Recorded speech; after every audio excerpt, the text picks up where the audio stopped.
In the spring of 1891, in a small town just outside Toronto, Canada, an old black man took his last breath. His name was Daniel Cross. He was 71 years old. His hands, once strong enough to bend iron with nothing but grip and will, now rested peacefully on his chest. Around his bed stood his wife Ruth, his 3 children, and 11 grandchildren. 3 generations gathered to witness the end of a life that had become legend. His final words, whispered to his wife of 50 years, were simple. "I found them all, Ruth. Just like I promised."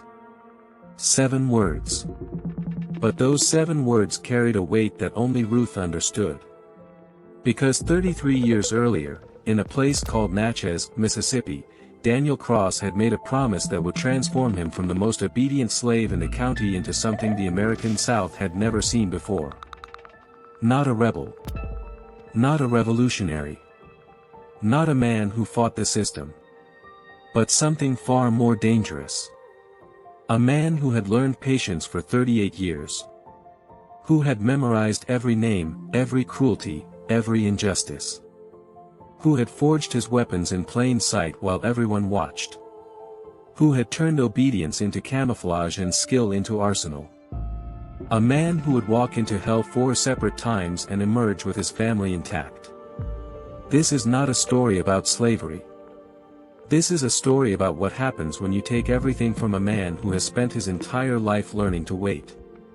This is the story of Daniel Cross. And what he did in the years between 1858 and 1860 still haunts the gaps in history books to this day. Before we begin, tell us in the comments where you're watching from. And if this is your first time here, subscribe, because we're about to uncover a story that official history tried to bury. Let's go back. Back to 1820. Back to the beginning. Daniel Cross was born on Thornwood Plantation in Mississippi in 1820, the same year Missouri entered the Union as a slave state, the same year the question of whether new territories would be slave or free was tearing the country apart. But Daniel knew nothing of politics. He knew only cotton, iron, and survival. Thornwood covered over 4,000 acres of prime Mississippi Delta soil. At its center stood a white-columned mansion that could be seen for miles, 14 rooms filled with furniture from France and England, crystal chandeliers hanging from every ceiling. It was a palace built on suffering. 847 people lived on Thornwood as property. Daniel was one of them. He never knew his mother. She was sold when he was 3 years old, sent to a plantation in Louisiana. He never learned her name. Never saw her face. Never heard her voice. She existed only as an absence, a hole in his heart that never healed.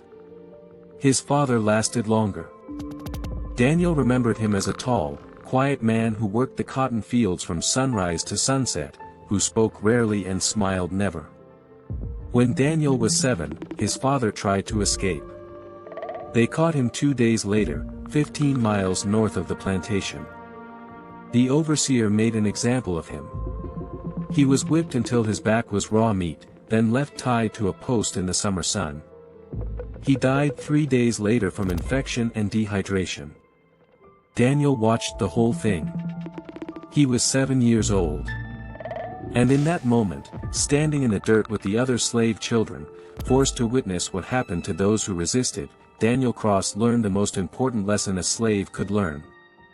Patience is the only weapon they can't take from you. Keep your head down. Work hard. Never complain. Never resist. Never give them a reason to notice you. Survival meant invisibility. So Daniel became invisible. At 10 years old, he was assigned to the plantation forge. The blacksmith, an old man named Abraham, saw something in the boy. Quick hands. Sharp eyes. The ability to learn without being taught twice. For the next 8 years, Daniel learned to work iron. How to read the fire's color to know its temperature. How to shape metal with hammer and anvil. How to create tools, horseshoes, hinges, locks, weapons. How to take raw ore and transform it into anything. By 18, Daniel could forge anything the plantation needed. By 25, plantation owners from across the county were sending broken equipment to Thornwood just so Daniel could fix it. They paid Colonel Edmund Whitmore good money for the privilege. A skilled blacksmith was worth more than a dozen field hands. Whitmore knew it. And so Daniel received privileges that other slaves did not. His own cabin near the forge. A small garden. He was never whipped, because damaged hands meant damaged profits. In the twisted economy of slavery, Daniel Cross was an asset to be protected. But none of these privileges mattered to Daniel. None of them. Because everything he cared about, everything that made his life worth living, wasn't his skill or his cabin or his garden. It was what came next. When Daniel was 22 years old, a wagon arrived at Thornwood carrying newly purchased slaves from South Carolina. Among them was a young woman named Ruth. She was 18, slender and tall, with eyes that seemed to hold secrets. She'd been sold after her previous owner died and his estate was liquidated. Daniel first saw her carrying water from the well. Most slaves walked with shoulders hunched, eyes on the ground, beaten down by years of degradation. But Ruth walked straight. Not defiantly. Not foolishly. But with a kind of inner strength that nothing could touch. For weeks, they barely spoke. Just glances. Small nods. The beginning of something neither dared to name. One night, Daniel found her sitting alone behind the smokehouse, crying silently. He sat down beside her without saying a word. They stayed like that for an hour. Two strangers sharing the weight of an unbearable existence. Finally, she spoke. "They sold my sister today. She was 12 years old. I raised her after our mother died. And now she's gone." Daniel didn't offer empty comfort. He didn't say it would be all right, because they both knew it wouldn't. Instead, he told her about his mother. About his father. About the emptiness that never went away. For the first time in his adult life, Daniel Cross opened his heart to another human being. They were married 6 months later. Not a legal marriage, of course. Slaves couldn't legally marry. The law didn't recognize their humanity, let alone their love. But they had a ceremony anyway, conducted by an old preacher named Samuel who lived in the slave quarters. They jumped over a broom, the traditional slave wedding ritual. They spoke vows, "Until death or distance do us part." Not, "Until death do us part," but, "Until death or distance," because everyone knew the master could separate them at any moment. But Colonel Whitmore, for once, wasn't cruel about it. Daniel was too valuable to upset. A happy blacksmith worked better than a miserable one. Daniel and Ruth were given a small cabin together. And for the first time in his life, Daniel Cross knew something like happiness. Samuel was born in 1843, named after the preacher who married them. He grew strong and serious, with his father's broad shoulders and his mother's watchful eyes. From age 10, he worked in the cotton fields. But every evening, he'd come to the forge and watch his father work, learning the secrets of fire and metal. Eliza came in 1846. Gentle, quick to smile, slow to anger. She helped her mother in the big house kitchen, learning to cook elaborate meals. Her biscuits were so light they practically floated. And then Benjamin. Little Benjamin, born in 1851. He came into the world on the same night the mistress gave birth to her youngest son. 2 babies born hours apart. One in the big house, one in the slave quarters. One destined to inherit thousands of acres. The other destined to be property. Benjamin was pure sunshine. He laughed constantly. He asked 1,000 questions a day. He followed his father everywhere, fascinated by the sparks that flew from the forge, the hiss of hot metal plunged into water. Daniel would hold him on his knee and tell him stories. Not stories of Africa, because Daniel had no such stories. His family had been in America for generations, their homeland forgotten, their history erased. But he told stories of hope. Of a place up north where black people were free. Of a future that might be different from the past. For 16 years, Daniel built his life around his family. Every swing of his hammer. Every hour at the forge. Every moment of obedience and submission. It was all for them. He would protect them. He would keep them together. He would make sure that what happened to his mother and father would never happen to his wife and children. He believed that if he was good enough, obedient enough, valuable enough, they would be safe. He was wrong. But during those 16 years, Daniel was doing something else. Something no one suspected. Daniel Cross had a perfect memory. He didn't know why. It was just something he'd always had. He could hear a name once and remember it forever. Could memorize a conversation word for word. Could recall events from years ago with perfect clarity. And from the moment he was old enough to understand what slavery meant, Daniel had been keeping a list. Every slave sold from Thornwood. Every family separated. Every name whispered in the quarters with grief and rage. He memorized them all. His mother, whose name he'd learned from the old folks, Patience Cross. His father, Samuel Cross. Ruth's sister, Mary. The old blacksmith who'd trained him, sold at age 65 when his hands grew too weak, Abraham. The field hand who tried to escape and been sold to the chain gang, Moses. The young woman who'd been taken to a fancy house in New Orleans, Sarah. The children sold away from their mothers. The husbands separated from wives. The brothers and sisters torn apart.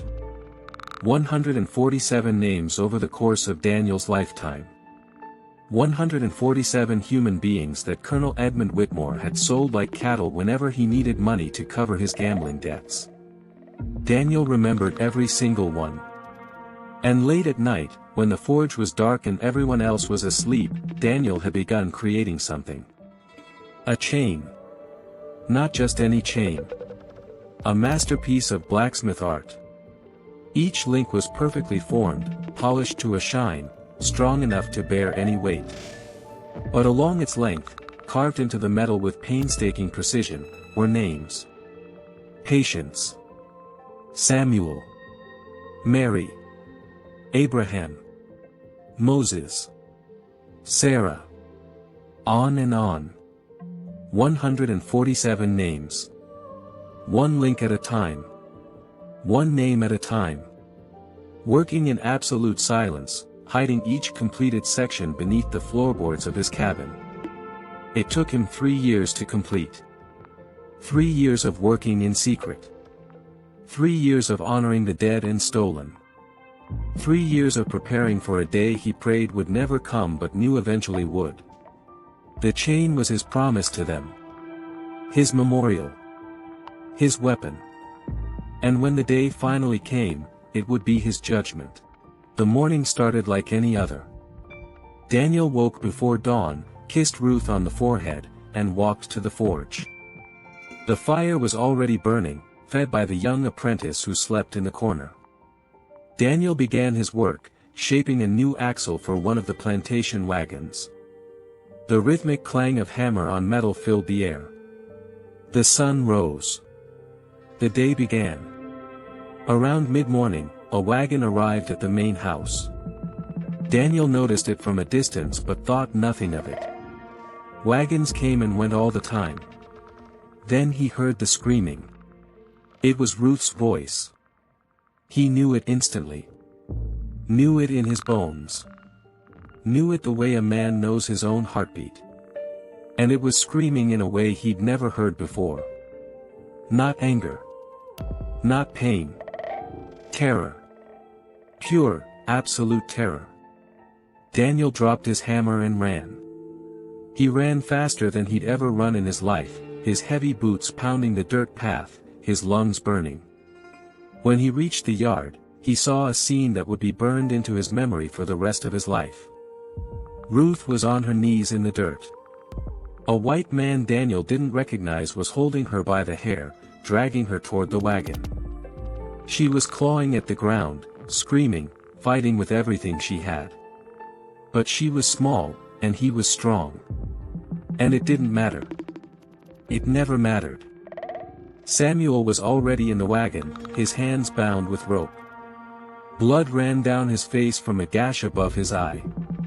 He'd fought, of course. He was his father's son.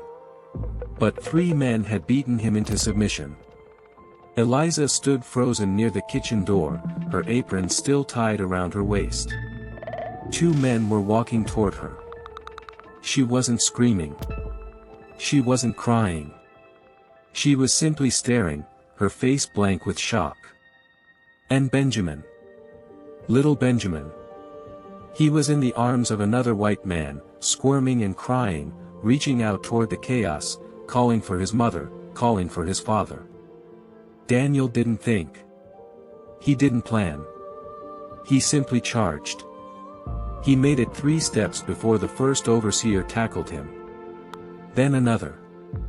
Then another. It took 5 men to bring Daniel Cross to the ground. 5 men to hold him down while he thrashed and roared like a wounded animal. They pressed his face into the dirt. They drove their knees into his back. Someone hit him on the head with something hard, and for a moment, the world went gray. When his vision cleared, Colonel Whitmore was standing over him. The colonel was smoking a cigar, looking down at Daniel the way a man might look at a mildly interesting insect. "Now, Daniel," Whitmore said, his voice calm and reasonable. "You're far too valuable to lose. I've invested a great deal in your training. Your skills bring this plantation considerable income. So I'm going to overlook this little outburst." He crouched down, bringing his face close to Daniel's. "But you need to understand something. Your family is not valuable. Your wife is a decent cook, but I have a dozen women who can cook. Your son is strong, but I have hundreds of strong young men. Your daughter is pretty, but pretty girls are easy to find. And your youngest?" He shrugged. "Children that age are hardly worth the food they eat." Whitmore stood up and brushed dust from his white trousers. "I have debts, Daniel. Significant debts. And Mr. Cornelius Finch here has offered me a fair price for your family. It's simply good business." Daniel lifted his head and looked at the man standing beside Whitmore. Cornelius Finch was a slave trader from New Orleans, well known throughout the region. Small with a thin mustache and eyes like a rat. He specialized in what the trade called fancy goods and bulk labor for the most dangerous industries. Coal mines. Sugar plantations. Railroad construction. Places where life expectancy was measured in months, not years. Finch consulted a small leather notebook. "The woman will bring a good price in New Orleans. Still attractive despite her age. The older boy will go to the coal mines in Virginia. Strong back should last a few years. The girl." He smiled in a way that made Daniel's blood freeze. "I have a special buyer in Atlanta who pays premium prices for girls her age. And the little one, well, children are always in demand." Daniel heard the words, but they didn't seem real. This couldn't be happening. Not after everything he'd done. Not after 16 years of perfect obedience. Not after all the times he'd swallowed his pride, buried his anger, accepted humiliation after humiliation. All to keep his family safe. Ruth was still on the ground. She'd stopped screaming. She was looking at Daniel now, and in her eyes he saw something that shattered him completely. It wasn't fear. It wasn't despair. It was a question. "Why are you not saving us?" The men began loading them into the wagon. Ruth first, thrown in like a sack of grain. Then Samuel, still bleeding, still half-conscious. Then Eliza, walking mechanically, her eyes empty. And finally Benjamin, still crying, still reaching out, still calling for his father. Daniel fought against the men holding him. He twisted and pulled and screamed until his voice gave out. But it didn't matter. Nothing mattered. The wagon began to move. Ruth managed to sit up. She looked back at Daniel.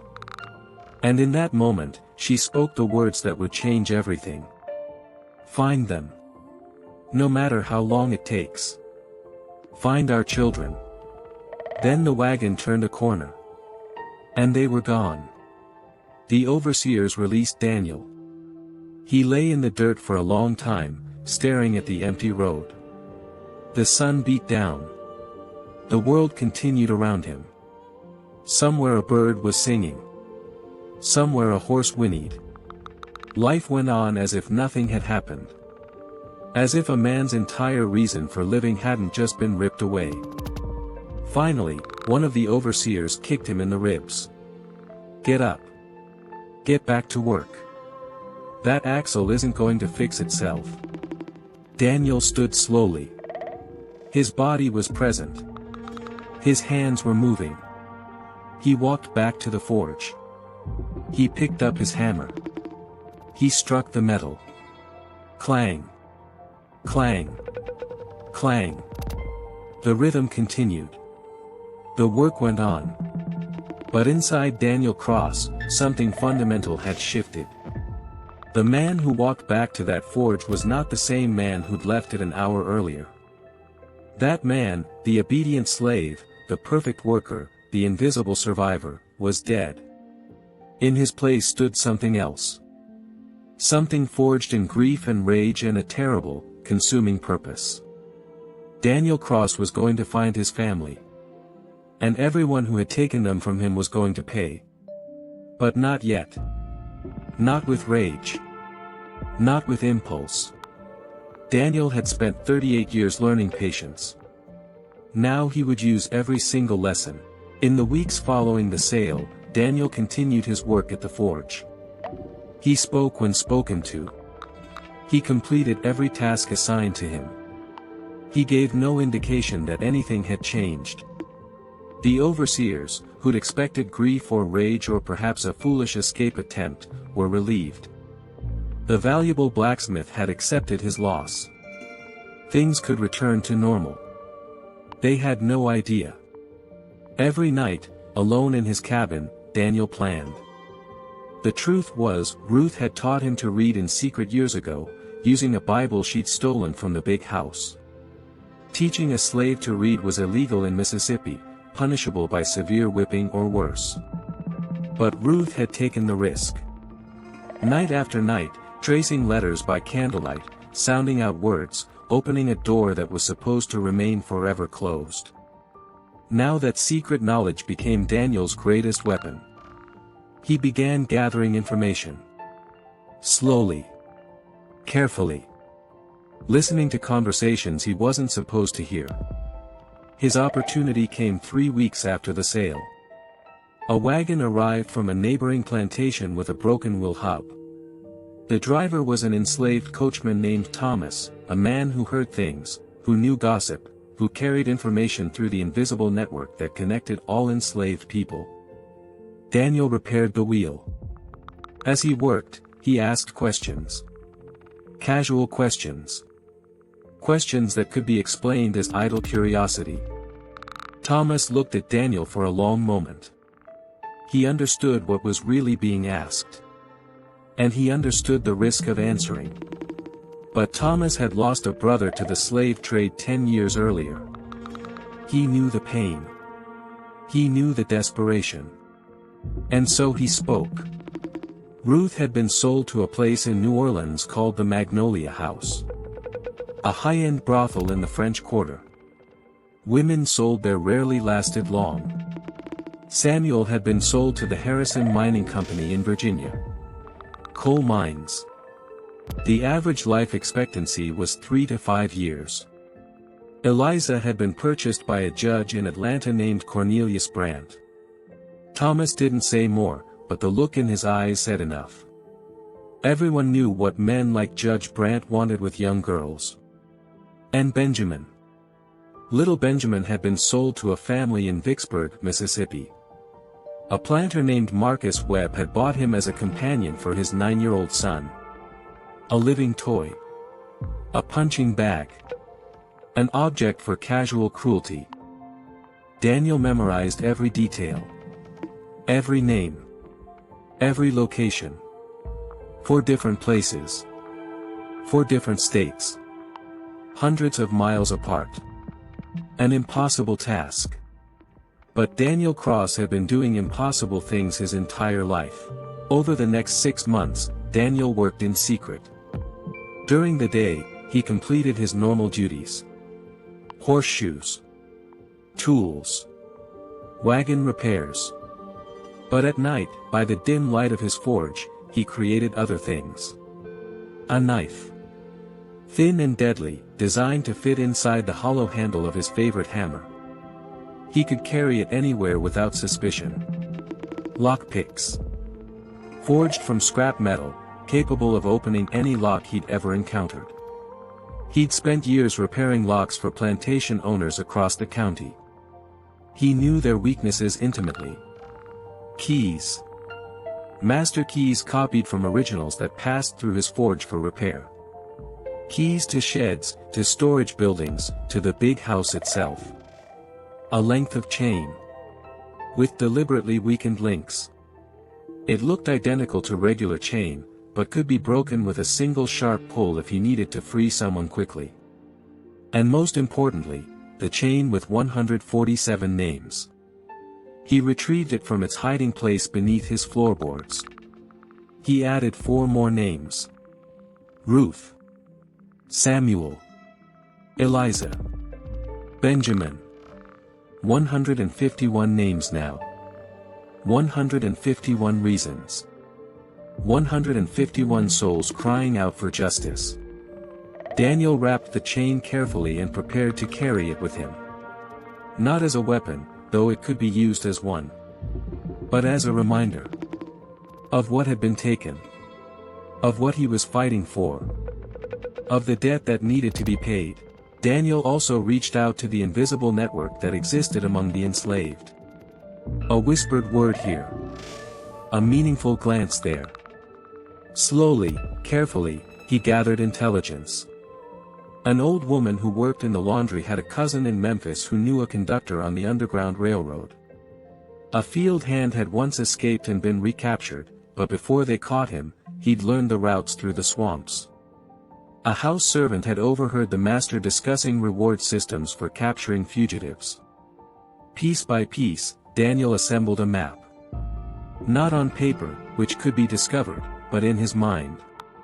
Routes. Contacts. Safe houses. Danger points. All committed to perfect memory. By September of 1858, he was ready. September 12th was a moonless night. Daniel had chosen it deliberately. He'd also chosen it because Colonel Whitmore would be away at a horse race in Vicksburg. The overseer in charge was a drunk who was usually unconscious by 9. At midnight, Daniel made his move. First, he went to the slave quarters. Not all of them. Just the cabins of people he trusted. 23 men and women who'd been waiting for this moment. Some had families who'd been sold away. Others simply couldn't bear another day in chains. All of them understood the risks. If they were caught, they'd be tortured and killed. But they also understood that some things were worth dying for. Using his copied keys, Daniel unlocked the main storage shed. Inside were supplies, food, blankets, tools. They moved silently, loading what they could carry. Then Daniel walked to the stables. He didn't take the horses.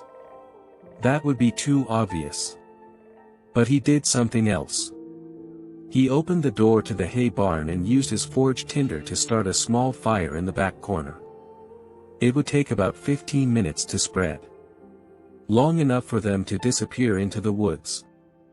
Long enough to create chaos that would delay pursuit. The fire caught. Orange flames began to lick at the dry hay. Daniel watched for just a moment, then turned and ran. They met at the edge of the forest. 23 shadows in the darkness. Daniel led them north, following paths he'd memorized. They moved quickly but carefully, avoiding roads, sticking to streams where dogs would lose their scent. By dawn, they were 12 miles from Thornwood. Behind them, smoke still rose from the burning plantation. At a fork in a creek, Daniel stopped. "This is where we separate," he said quietly. "The railroad contacts are 2 miles north. They'll take you to the next station, and from there to the border. Do not stop. Do not hesitate. Do not look back." An old woman named Harriet stepped forward. "You're not coming with us." It wasn't a question. Daniel shook his head. "I have something I need to do first." Everyone knew what he meant. Everyone had heard about his family. No one tried to stop him. One by one, they embraced him. Then they disappeared into the darkness, heading north toward Canada, toward freedom, toward a new life that Daniel had made possible. Daniel watched them go. Then he turned south. Everyone expected a fugitive slave to run north. That's where freedom lay. That's where the Underground Railroad led. Every patrol, every slave catcher, every bounty hunter would be looking north. No one would expect him to go south. Deeper into slave territory. Closer to the heart of the system that had destroyed his family. That's exactly why he did it. Daniel Cross wasn't running away. He was running toward something. Toward Ruth in New Orleans. Toward Samuel in Virginia. Toward Eliza in Atlanta. Toward Benjamin in Vicksburg. Toward the men who had taken everything from him. And toward a reckoning that would echo through history. The reward posters appeared within a week. Colonel Whitmore offered $5,000 for Daniel's capture. The largest bounty in Mississippi history. But Daniel was already gone. Moving like a ghost through the Louisiana wilderness. Patient. Methodical. Unstoppable. 38 years of practice had prepared him for this. And nothing, absolutely nothing, was going to stop him from keeping his promise. The journey from Mississippi to New Orleans covered approximately 300 miles. For a white man on horseback, it was a trip of perhaps 5 days. For a fugitive slave traveling on foot, moving only at night, avoiding every road and town and farmhouse, it was a journey of nearly 3 weeks. Daniel moved like a ghost through the Louisiana wilderness. He'd learned to read the land the way other men read books. The position of the stars told him direction. The behavior of animals warned him of approaching humans. The texture of the soil revealed whether a path was frequently traveled or long abandoned. He ate what he could find. Berries. Roots. The occasional rabbit caught in a snare he fashioned from vine. He slept during the day, hidden in thickets or hollow logs or abandoned buildings. Always with one eye open. Always ready to run. On October 3, 1858, Daniel Cross reached New Orleans. The city was unlike anything he'd ever seen. Even from the outskirts, it overwhelmed the senses. The smell of the river mixed with cooking spices and rotting garbage and something sweet that might have been flowers or decay. The sounds of music and shouting and clattering carriages filled the air at all hours. And the people. Thousands upon thousands of people. White and black and everything in between, crowded into streets so narrow the buildings seemed to lean toward each other like gossiping neighbors. New Orleans was the largest slave market in the United States. But it was also a city where free black people lived and worked and owned businesses. A city where a black man could walk down the street without attracting immediate suspicion, as long as he looked like he belonged. A city where Daniel could disappear into the crowd while he searched for Ruth. He found work at a blacksmith shop in the Faubourg Marigny neighborhood, owned by a free black man named Jean-Baptiste Mercier. Daniel introduced himself as a freedman from Virginia, traveling south to find work. His skills spoke for themselves. Within a day, Mercier had hired him. For 2 weeks, Daniel worked at the shop and gathered information. He asked careful questions about the city's geography, its businesses, its underground economy. He learned that the Magnolia House was located in the French Quarter on a quiet street near the river. One of the most exclusive establishments of its kind, catering to wealthy planters, politicians, and businessmen. The women there were kept under close guard. Valuable property, not to be damaged or lost. Daniel also learned that the Magnolia House had a back entrance used for deliveries and for removing women who'd become too sick or too broken to be profitable.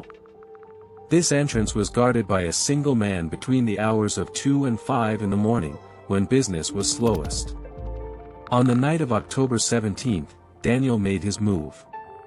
He approached the back entrance at 3 in the morning, carrying a bag of tools from the blacksmith shop. He walked with the confident stride of a man who belonged there. The guard, a heavy-set white man with a pistol on his hip, looked up as Daniel approached. "Delivery," Daniel said, holding up the bag. "Lock needs fixing on the 3rd floor. Madam sent for me." The guard frowned. "Nobody told me about any delivery." Daniel shrugged. "You want to wake Madam and ask her? Be my guest." But she wasn't happy about that lock.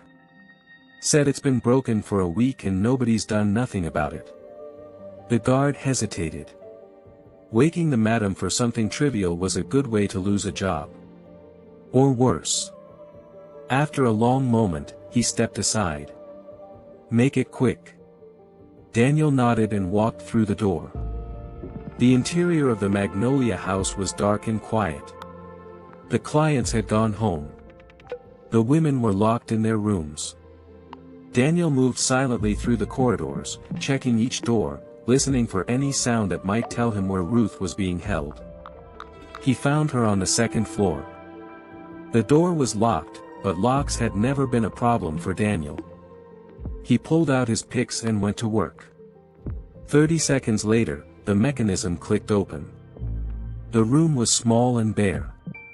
A narrow bed. A wash basin. A single window covered with iron bars. And on the bed, curled into a ball, was Ruth. She'd aged 10 years in 6 months. Her hair, once thick and black, was streaked with gray. Her face was gaunt, her cheeks hollow. Her arms were covered with bruises in various stages of healing. She was so thin Daniel could see the outline of her ribs through her worn cotton shift. But when she opened her eyes and saw him, something sparked back to life. Something that had been dying slowly in that room for months. "Daniel." Her voice was barely a whisper. She thought she was dreaming. She'd dreamed of him so many times. Dreamed of rescue. Dreamed of escape. And every time she woke to find herself still trapped in this nightmare. But Daniel was real. He crossed the room in 2 strides and gathered her into his arms. "I came for you," he said. "Just like you told me to." Ruth began to cry. Silent tears, because even now, even in this moment, she knew better than to make noise. Daniel held her and let her cry, feeling her body shake against his, feeling the bones beneath her skin, feeling the weight of everything she'd endured. But there was no time for grief. Not yet. "Can you walk?" he asked. Ruth nodded. She would crawl if she had to. She would drag herself through broken glass if it meant getting out of this place. Daniel helped her to her feet. He wrapped his coat around her shoulders. Then he led her back through the corridors, past the sleeping guard who hadn't heard a thing, out the back door, and into the New Orleans night. They were 2 blocks away when the Magnolia House exploded into flames. Daniel had left a gift behind. A small device he'd constructed at the forge. A container of whale oil connected to a slow-burning fuse. By the time anyone noticed the fire, it had already spread to the upper floors. By the time the fire brigade arrived, the building was fully engulfed. 23 men died in the Magnolia House fire. The newspapers called it a tragic accident. A lamp left burning near curtains. Carelessness that cost lives. No one suspected arson. No one connected it to the fugitive slave from Mississippi. But Daniel knew. And Ruth knew. And for the rest of their lives, neither of them spoke of it. Daniel and Ruth spent 2 weeks hiding in the attic of a safe house in New Orleans, a station on the Underground Railroad run by a free black woman named Adelaide. During those 2 weeks, Ruth slowly regained her strength. She ate. She slept. She began to look like herself again. But she also told Daniel what had happened to her. Everything. Every detail. Every horror. She told him because she needed him to understand. She needed him to know why what they were doing wasn't justified but necessary. When she finished, Daniel sat in silence for a long time. Then he spoke, "I'm going to find the others. Samuel. Eliza. Benjamin. I'm going to bring them back." Ruth looked at him. She didn't try to talk him out of it. She knew it would be pointless. Instead, she said something that surprised him, "I'm coming with you." Daniel started to protest. The journey would be dangerous. She was still weak. If they were caught together, they'd both die. But Ruth stopped him with a look. "They're my children too. I didn't carry them for 9 months, nurse them through fevers, watch them take their first steps, just to let someone else rescue them. If we die together. But I'm not staying behind." Daniel knew better than to argue. And truth be told, he didn't want to. On November 1, 1858, Daniel and Ruth left New Orleans and headed north toward Virginia. The journey took 2 months. Winter had arrived, and the roads were muddy and treacherous. But the cold also worked in their favor. Fewer patrols. Fewer bounty hunters willing to brave the elements for a chance at reward money. They arrived in Richmond, Virginia in late December. The coal mines were located about 30 miles west of the city, in the foothills of the Appalachian Mountains. Daniel found work at a blacksmith shop in the city. Ruth found work as a laundress for a wealthy family. Both positions allowed them to gather information about the mining operations. The Harrison Mining Company was owned by a man named Harrison Cole. 45 years old. A former Army officer who'd invested his military pension in coal mining and made a fortune. He owned 300 enslaved workers who labored in his mines 12 to 16 hours a day. The work was brutal beyond description. Men crawled through tunnels barely tall enough to kneel in, hacking at coal seams with pick and shovel, breathing air thick with dust that turned their lungs black. Cave-ins were common. Explosions were frequent. The average life expectancy for a slave in the Harrison mines was 3 years. Samuel had been there for 9 months. Daniel learned from contacts in the local black community that Samuel was still alive. Barely. He'd lost 3 fingers in a mining accident. He coughed constantly, a sign the coal dust was already destroying his lungs. He'd been whipped twice for working too slowly. But he was alive. And that was all that mattered. The mines were heavily guarded. Unlike a plantation where slaves worked in open fields, the mines were contained spaces with limited access points. Armed guards patrolled the entrances. Slaves were locked in barracks at night. Escape was nearly impossible.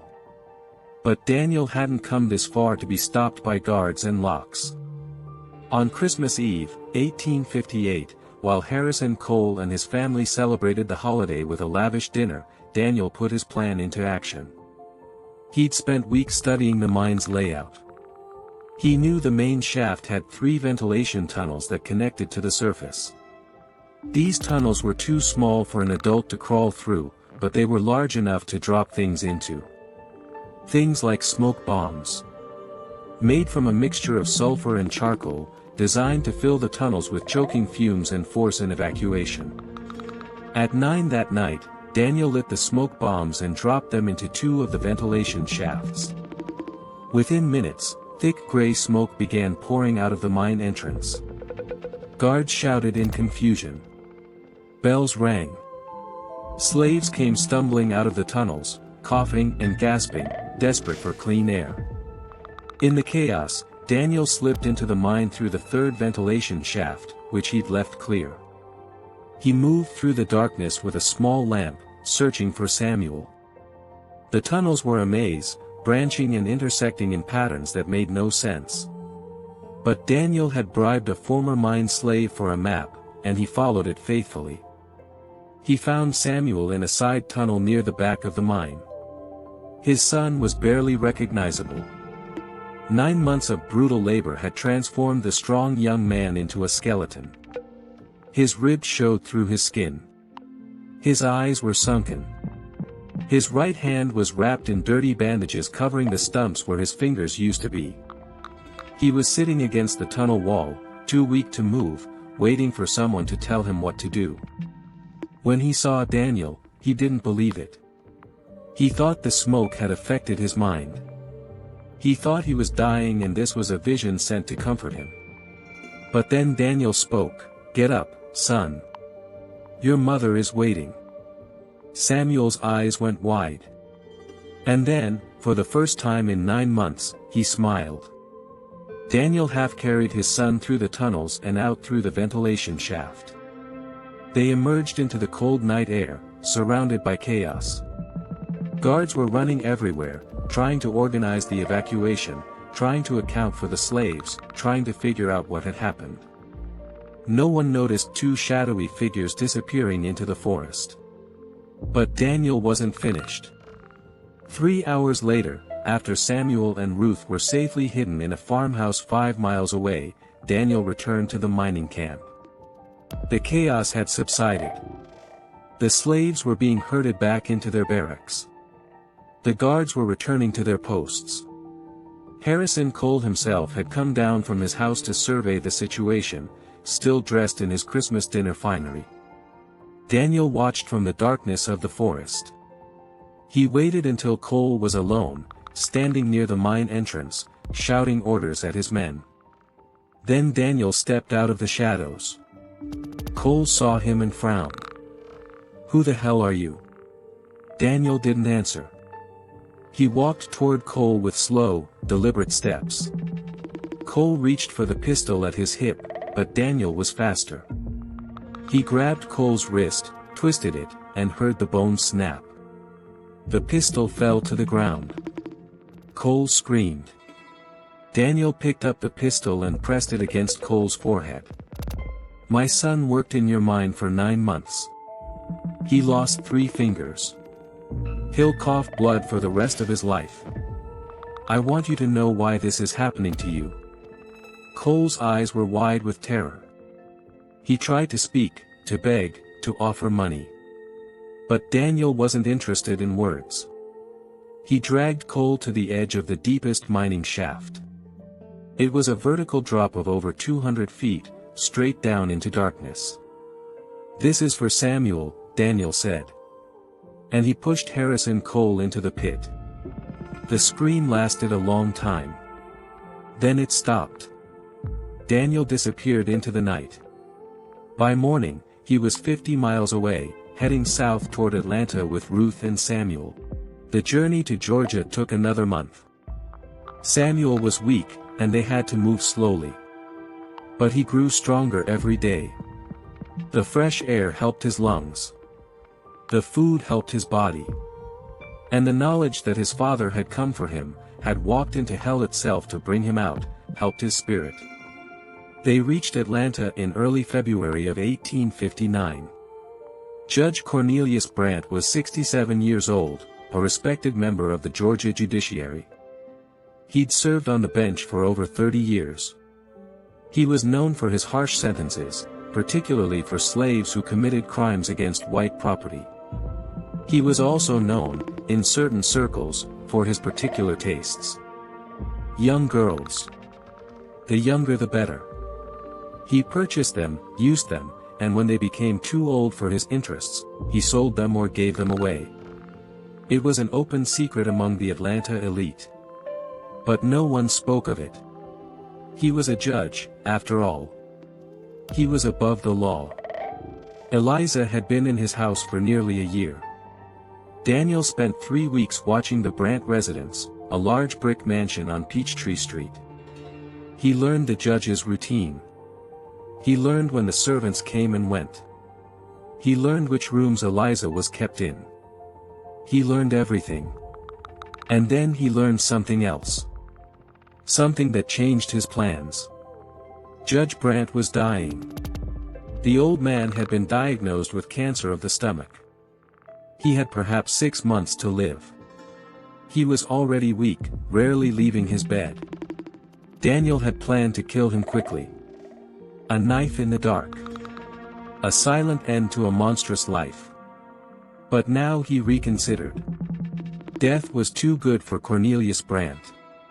On the night of February 23, 1859, Daniel entered the Brandt mansion through a window on the second floor. He moved silently through the house, avoiding the servants, climbing the stairs, reaching the door at the end of the hall. He picked the lock and stepped inside. The room smelled of sickness. Judge Brandt lay in a massive four-poster bed, propped up on pillows, his face pale and gaunt. He was awake, reading legal documents by candlelight. When he saw Daniel, he didn't scream. He simply looked at him with tired eyes. "Have you come to rob me?" Daniel walked to the side of the bed. He looked down at the man who had taken his daughter, who had done unspeakable things to her for nearly a year. "No," Daniel said. "I've come to make sure you suffer." What happened over the next 3 hours was never recorded in any official document. The servants heard nothing. The neighbors heard nothing. When they found Judge Brandt the next morning, he was still alive. But he was begging them to kill him. He begged for 47 more days before death finally came. The doctor said it was the cancer. The cancer and complications. Nothing suspicious. But Daniel knew. And somewhere in whatever hell awaited men like Cornelius Brandt, the judge knew too. Eliza was found in a locked room on the second floor. She was thin and silent, her eyes empty, her spirit nearly extinguished. But when Daniel carried her out of that house and brought her to where Ruth was waiting, something in her began to heal. Her mother held her and cried and told her it was over. It was finally over. And Eliza believed her. One more. Just one more. Benjamin was in Vicksburg, Mississippi. Less than 50 miles from Thornwood. Daniel was going back to where it all began. They traveled west through Alabama and into Mississippi. Daniel sent Ruth, Samuel, and Eliza ahead to Memphis, where contacts on the Underground Railroad would keep them safe. He would meet them there after he retrieved Benjamin. But first, there was something he needed to do. The Webb family lived in a white-columned house on Cherry Street overlooking the river. Marcus Webb was a cotton broker who'd made a fortune buying and selling other people's crops. His son, also named Marcus, was 9 years old. A spoiled young man who'd never worked a day in his life. Benjamin had been his toy for almost a year. Daniel didn't bother with subtlety this time. He didn't watch. He didn't plan. He walked up to the front door of the Webb house in the middle of the afternoon and kicked it open. The elder Marcus Webb was in the parlor reading a newspaper. He looked up in shock as Daniel entered. "What is the meaning of?" Daniel hit him once. A single blow to the temple. Webb collapsed unconscious. The younger Marcus came running down the stairs, a riding crop in his hand, ready to discipline whatever slave had caused this disturbance. He stopped when he saw Daniel. "Who are you?" "I'm Benjamin's father." The color drained from young Marcus's face. He knew. He knew what he'd done. He knew what he deserved. He tried to run. Daniel caught him at the foot of the stairs. The writing crop clattered to the floor. Daniel dragged him into the parlor and threw him against the wall. Mrs. Webb appeared at the top of the stairs, screaming. Daniel ignored her. "Where is my son?" Young Marcus was crying now, tears and snot running down his face. He pointed toward the back of the house. "The shed. He's in the shed." "Please, I didn't mean." Daniel hit him again, harder this time. Young Marcus went down and didn't get up. Daniel walked through the house and out the back door. The shed was a small wooden structure near the edge of the property. It had no windows. The door was padlocked. Daniel broke the lock with a single blow from a rock. Inside, curled up on a pile of dirty straw, was Benjamin. He was 8 years old now, but he looked younger. Tiny. Malnourished. Covered in bruises and welts. He flinched when Daniel entered, raising his hands to protect his face. "Please," he whispered. "I'll be good. I'll be good." Daniel felt something break inside him. Something he'd held together through months of travel and violence and vengeance. He fell to his knees beside his son and pulled him into his arms. "It's me, Benjamin. It's your father. I came to take you home." Benjamin didn't believe it at first. He'd stopped believing in hope long ago. But Daniel held him and whispered to him and rocked him gently, the way he used to when Benjamin was a baby. Slowly, Benjamin began to cry. And then to hold on. And then to believe. Daniel carried his son out of that shed and walked toward the house. The elder Webb was still unconscious on the parlor floor. The younger Webb was groaning, trying to crawl toward the door. Mrs. Webb had fled, probably to summon help. Daniel looked at the two men on the floor. He thought about what they'd done to Benjamin. The beatings. The humiliation. The casual cruelty. He had killed for less. But Benjamin was watching. Benjamin was in his arms, holding on with desperate strength, his eyes wide and frightened. And Daniel realized that some things were more important than vengeance. He walked out of the house without looking back. But before he left Vicksburg, he stopped at the local newspaper office. He left an anonymous note describing in detail what the Webb family had done to an enslaved child. Within a week, the story had spread across Mississippi. The Webbs were ruined. Their business collapsed. Their friends abandoned them. They eventually fled to California where no one knew their names. It wasn't death. But for people like the Webbs, it was worse. There was one name left on Daniel's list. Colonel Edmund Whitmore. The man who had started everything. The man who had sold his family. The man who had told Daniel, while 5 men held him down in the dirt, that his wife and children were not valuable. Daniel sent Benjamin ahead to Memphis with a trusted conductor on the railroad. Then he turned south. Toward Natchez. Toward Thornwood. Toward the end of his journey. When he arrived at the plantation, he barely recognized it. The fire he'd set during his escape had destroyed the stables and spread to several other buildings. But that was only the beginning. In the months since Daniel's flight, Thornwood had fallen apart. The mass escape of 23 slaves had triggered panic among the remaining enslaved population. Dozens more had fled in the chaos. The cotton hadn't been harvested properly. Creditors had seized much of the land. The great White House still stood, but it was a shadow of its former glory. Paint peeling. Windows broken. Gardens overgrown. Colonel Whitmore was alone. His wife had left him. His children had distanced themselves. His friends had abandoned him. The gambling debts that had caused him to sell Daniel's family had multiplied. The reward money he'd posted for Daniel's capture had never been claimed. He was ruined. Daniel found him in the library, surrounded by empty bottles, staring at nothing.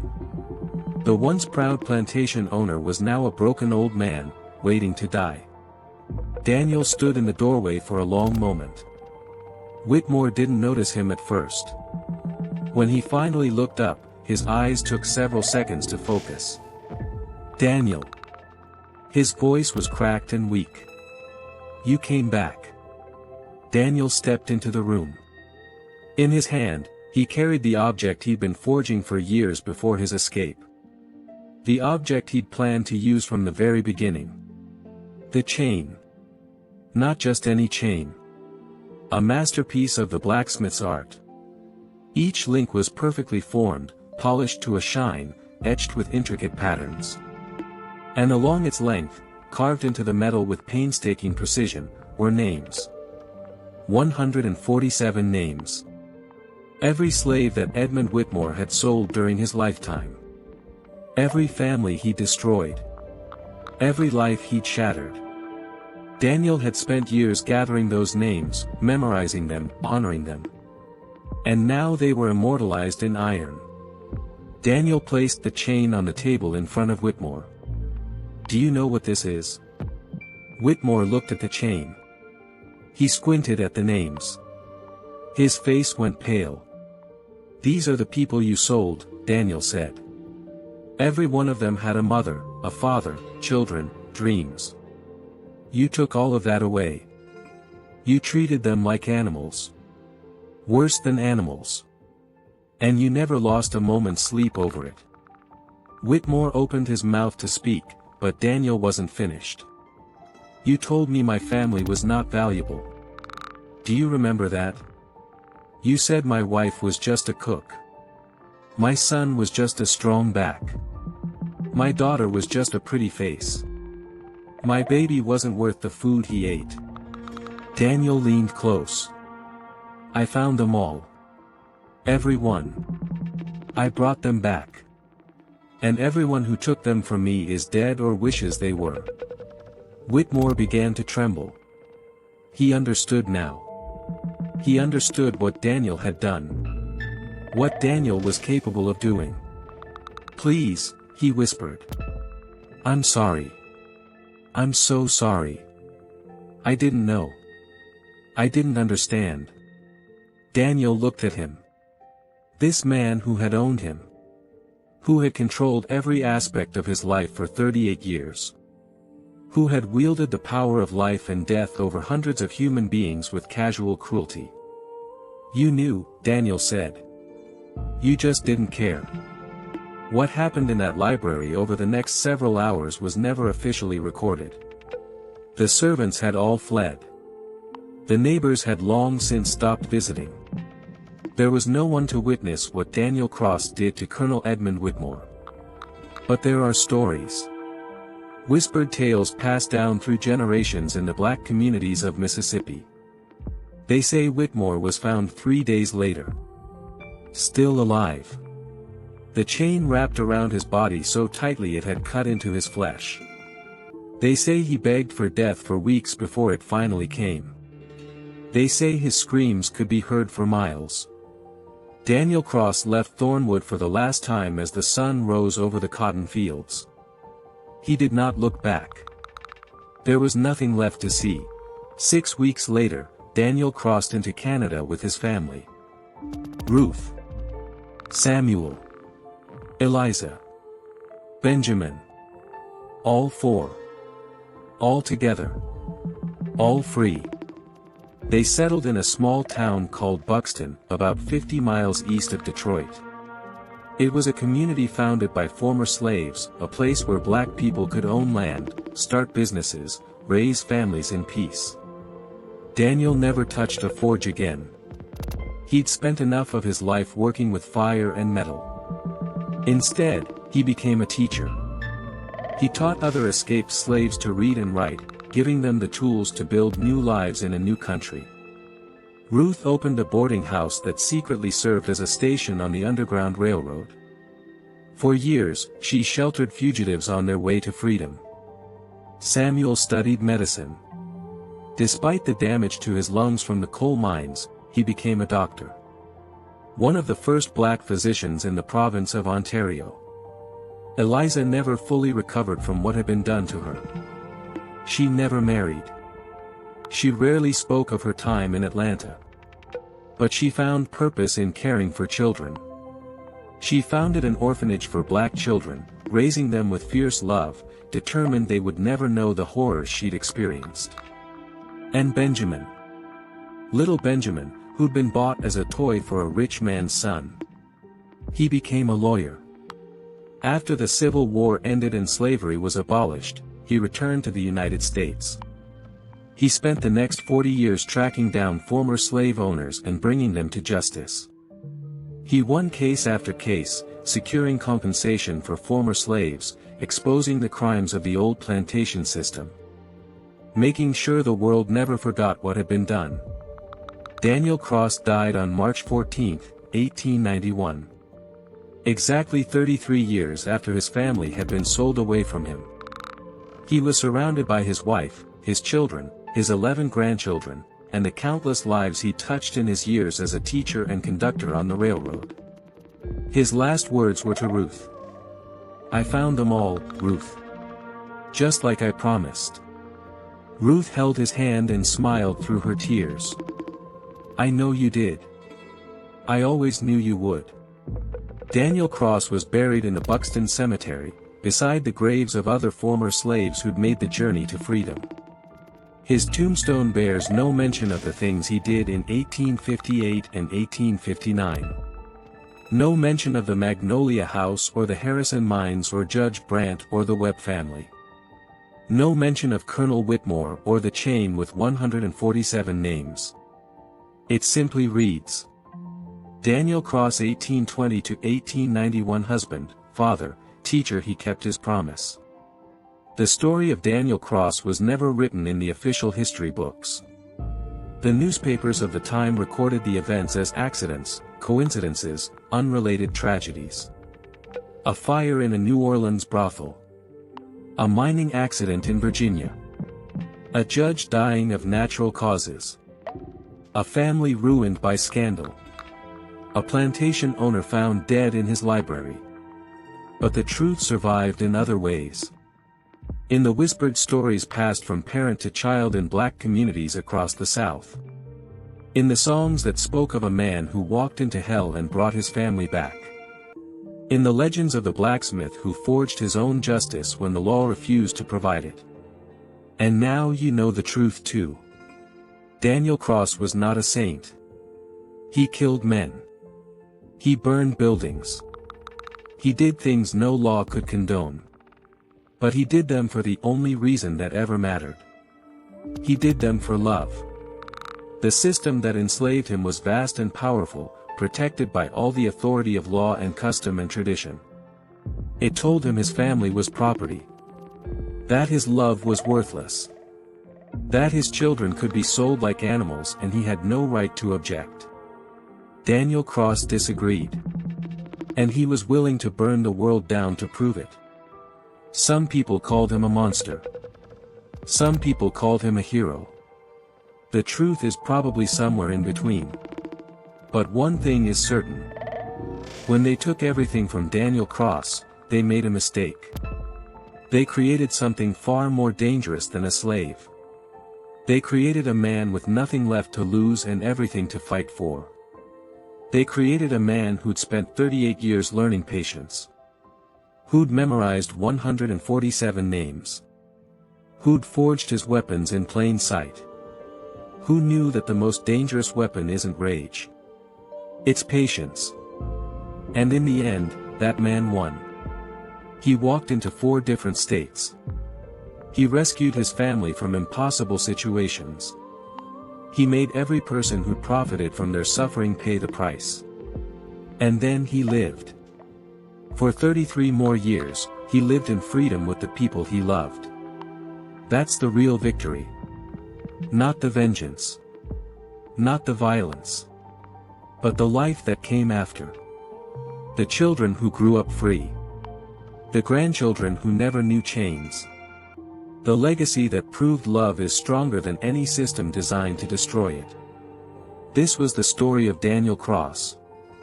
A story that haunts the gaps in history. A story of impossible rescues and patient vengeance. A story of a promise kept against all odds. What do you think? Did Daniel Cross go too far, or was his revenge justified? Drop your thoughts in the comments below. If this story of impossible determination moved you, hit that subscribe button. We uncover the stories that official history tried to erase, and there are so many more waiting to be told. Share this with someone who needs to know that love is the most powerful force in the world. That patience can overcome any obstacle. That promises, even impossible ones, can be kept. The chain with 147 names may be lost to history. But the story of what one man did to honor those names will never be forgotten. See you in the next one. Stay strong. Stay patient. And never forget, some debts always come due.